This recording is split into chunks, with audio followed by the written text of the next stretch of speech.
Welcome to Tales with Ghost King, your podcast for the bizarre, the weird, and the spooky. Hello, and welcome back. Today we will go down to Georgia to hear some of the myths and legends there. In a small mountain range at the southern end of the Appalachian Mountains, and being part of the Cohutta Mountains, there's Fort Mountain. It gets its name from a stone formation located near its peak. Built with stones from the local surrounding areas, this ancient rock formation is 885 feet in length, 12 feet thick, and up to 7 feet high in some places. Although in much of this formation it only rises to the height of 2 to 3 feet at most. It has the ruins of a gateway with 29 pits, small cylinders, stone rings, and cairns. Cairns are raised mounds generally used in the burial of individuals in the region. With no exact date verifying its construction, the only estimated guess is that it was built between 400 and 500 AD. One theory as to its creation is that Hernando de Soto had built it around 1540, and many who have visited said that it has a fort-like appearance. But this theory is out of the realm of possibility, mostly due to the fact that he was only in this area for less than 2 weeks, and with the size and extent of this formation, it doesn't seem likely. Legend has it that the Moon-Eyed People are responsible for the construction of this site. This stems from Cherokee lore, in which a Welsh prince, whose name I could not find, was said to have made his way to this region in 1170. According to the Cherokees, the legend of the Moon-Eyed People has them living in the lower Appalachian region before they had arrived there in the late 1700s. They had been given this name due to the fact they could see very well during the nighttime, but during the day they could not see as well and had squinty-like eyes. These individuals were described as follows. They were small in stature, with the men being bearded, having light-colored eyes, with milky, pale white skin, similar to that of an albino. The Native Americans thought they could possibly be the ancestors of the Kuna people from Panama, as they were known to have many of their people to be albino. They were driven out of the area by the Cherokee people, who said they had built these ancient stone structures that are still here to this day. According to the stories of the Native Americans, inside this formation stood a temple that contained a stone-shaped snake that had giant ruby-like eyes. A book first mentioned these people in 1797 by Benjamin Smith Barton. I did not research the book's name, but in 1823 another book, The Natural and Aboriginal History of Tennessee, mentions a tribe of white people who had been killed and driven out of Kentucky and western Tennessee. Being of Welsh descent, the story is that of a prince named Madoc, or Mad Dog. He fled his homeland when his father died, and it created war among the family. The 7 sons were fighting to take control of their deceased father's lands. Avoiding the fight, Madoc and his brother set sail in 1170 with some of his followers. It's thought that he may have landed around Mobile Bay, Alabama. After a period of time, he returned home, gathering his followers, and then returned to America with 10 ships. After they left Wales, they were never seen or heard from again. It's highly speculated that these settlers had built this fortress, with legend saying it was not the only stone structure of its kind that had been built. Near DeSoto Falls, Alabama, another structure similar in design and said to have similar construction type to the castle in Wales. Governor John Sevier wrote in a letter in 1810 that the Cherokee leader told him that in 1783 the local mounds had been built by white people. He then said that these people were pushed out by the Cherokees. According to the governor, this confirmed that these were the Welsh people who traveled with Maddox. This story was first told in 1584, but also had been in many Welsh songs and stories back to the 12th century. Many believe that these were the moon-eyed people that had been seen and spoken of here. On the coast of Georgia, there lurks another myth, similar to that of the Loch Ness Monster. Considered to be the cousin of Nessie, Alti is a big part of the Georgian folklore along the coast. This is a river monster, or a water cryptid, that is said to inhabit places such as streams, marshes, and even abandoned rice fields near the mouth of the Altamaha River in southeastern Georgia. Some witnesses reported the creature to be anywhere from 30 to 60 feet in length. It's said to have a long snout, and the head is often described as crocodile or alligator-like in nature. The creature moves in and up and down like an inchworm. It is thought to have no rear limbs at all, using its front flippers to navigate the waters. This water creature has a sturgeon-like ridge along its back. Its body is gray or sometimes green, having a lighter colored underbelly. This legend goes back to the Native American Lower Muskogee Creek tribe, which predates any of the European colonization. For over 200 years, reports of the river monster have been reported, with the most recent on record being that of brothers who had been fishing near Clark's Bluff. They reportedly hooked a giant unidentified creature. Sightings are mostly reported in and around the McIntosh County area. As with sightings of many of our cryptids, scientists believe that without physical evidence that these people are just seeing sea-like or massive alligators or even a rogue whale. In Fannin County, there's the legends of the fairy crosses. In the scientific world, these are known as staurolite, or naturally occurring mineral crystals formed by iron, aluminum, and silica.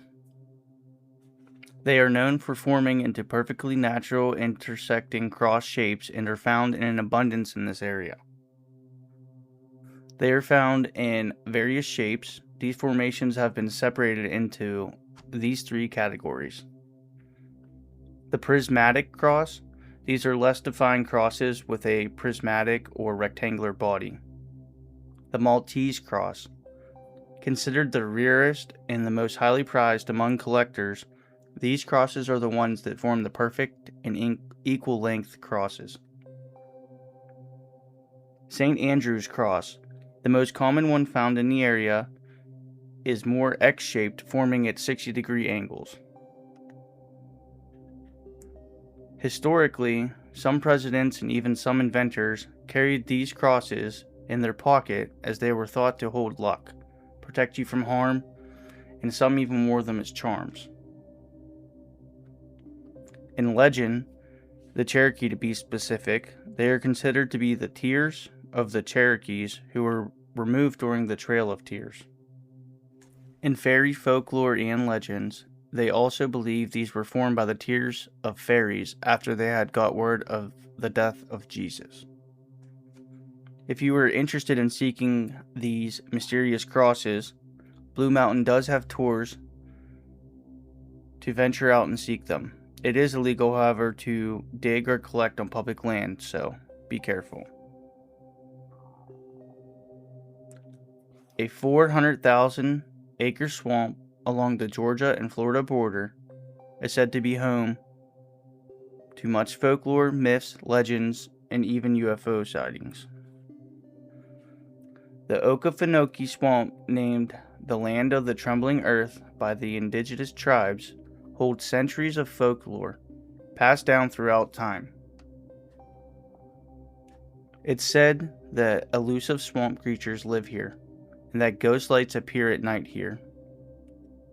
The swamp gets its name, Trembling Earth, from the peat mats that shake when walked on. One famous legend from 1829 was reported in an unnamed newspaper, which had reported the bizarre attack by a hair-covered giant monster who attacked a group of hunters here. Many claim that there have also been Bigfoot sightings here, as with many dense, remote, and untamed regions throughout the U.S. The unexplained ghostly lights are said to be that of swamp gases, but for many generations, explorers and local swampers reported seeing strange, floating orbs of light that dance and move across the water. Many believe that these are spirits or haints that haunt the waterway floating through the swamp. Not just known for its myths and legends, Georgia holds dark folklore in its past. More specifically, Savannah, Georgia, where tragic yellow fever struck, many battles were fought, and secret tunnels were built. One place, and we have a few, is the Moon River Brewing Company. Built in a hotel in this historic city in 1821, it is considered to be another one of America's most haunted locations. Guests who stay there and staff who work there reported the shadowy figures move about and the sounds of echoing disembodied voices can be heard. Many claim that the paranormal encounters become very aggressive and hostile. This hotel has a history of bloody duels, centuries of disease, and many tragic deaths. Here are some of the ghosts that live there. Toby, the brewery's most infamous resident spirit, a shadowy male figure who frequently haunts the basement, sometimes tugging at the clothes or knocking items over. James, a controversial figure who was fatally shot in a duel with a local doctor in the 1800s. Many believe his bitter spirit roams the main dining area and has been known to physically push or grab patrons. The Lady in White, often seen on the upper floors, this spirit has been blamed for locking guests in bathroom stalls, aggressively pushing on contractor's wife down the stairs during an early renovation. This operated as a hospital during the yellow fever outbreaks, where many individuals had passed away. Located on Madison Square in Savannah, Georgia, the Sorrel Weed House is widely considered one of America's most actively haunted locations as well. The mansion's paranormal activity is heavily tied to its tragic past, including the rumored suicide of the owner's wife and an enslaved woman, and the tragedies that came from the Civil War. Here are some of their ghosts. The Lady in Black, a frequently cited female apparition, often seen wandering the property, particularly around midnight. Matilda and Molly. The spirits of owner Francis Sorrell's wife, Matilda, and an enslaved woman, Molly, are said to haunt the master bedroom and the carriage house, respectively, often manifesting as cold spots, shadowy figures, and feelings of heavy sorrow. The Shadow Man is a tall, thin apparition known to pace the breezeways. In the basement, once used as an emergency surgery center during the Civil War, this area is notoriously active. Guests frequently report sensations of being touched, hearing disembodied voices, and the feeling of sudden nausea or uneasiness. They do host tours for this location if you're interested. The Marshall House is widely considered one of the most haunted hotels in America, located in Savannah, Georgia. It has been featured on numerous paranormal television specials and is a staple stop for local ghost tours. The hotel's intense paranormal reputation stems directly from its historical tragedies. It was a Civil War hospital between 1864 and 1865. The Union Army did occupy the building and use it as a field hospital under General William Tecumseh Sherman. Countless surgeries and amputations took place here. During a 1995 renovation, workers actually discovered a large collection of amputated human bones stashed beneath the floorboards. The building was used as a makeshift hospital during 2 separate yellow fever outbreaks that ravaged the city, leading to massive loss of life. At one point, the location also served as a refuge for children who lost their parents in the devastating city fires. The most common ghost sightings guests and staff frequently document their encounters is in a journal kept at the hotel. Here's some of their most common phenomena that occur. Guests regularly see shadow figures or translucent Union soldiers wandering the halls. The most famous is a soldier seen roaming the lobby, holding his own severed arm, searching for a surgeon. Travelers have reported waking up in the middle of the night with their wrist held out, experiencing the cold sensation of a phantom nurse checking their pulse. The sounds of disembodied children giggling, skipping, and playing marbles in the hallways are a nightly occurrence, particularly on the second floor, which once housed the pediatric area. Faucets turning on and off by themselves, doorknobs jiggling wildly, and bathroom doors opening or slamming shut are widely documented. In a specific room, 414, often cited as the most paranormal active room in the hotel, guests here report severe cold spots, heavy banging noises, disembodied voices asking for a nurse, and unexplained foul odors. In another room, 207, famous for a high volume of children's spirits, where guests frequently find their personal belongings mysteriously misplaced or hear marbles rolling across the floorboards. Another famously haunted location is Colonial Park Cemetery in Savannah, Georgia. It was established in 1750. It holds over 10,000 graves, which include thousands of the yellow fever victims, but only about 1,000 headstones remain out of the 10,000 graves. The history of mass graves, duels, and paved over plots fuels its reputation. Some hauntings and legends associated with this cemetery are: 1. Rene Raudelier. The most famous legend is that of Rene, a 7-foot-tall man supposedly murdered her in the cemetery. After being hanged by an angry mob, his shadowy towering apparition is said to walk amongst the gravestones or even seen swinging from the trees.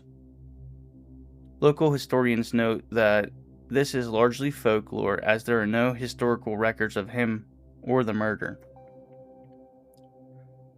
Visitors and ghost tours frequently report hearing mysterious voices, phantom footsteps, and disembodied whispers in the otherwise empty cemetery.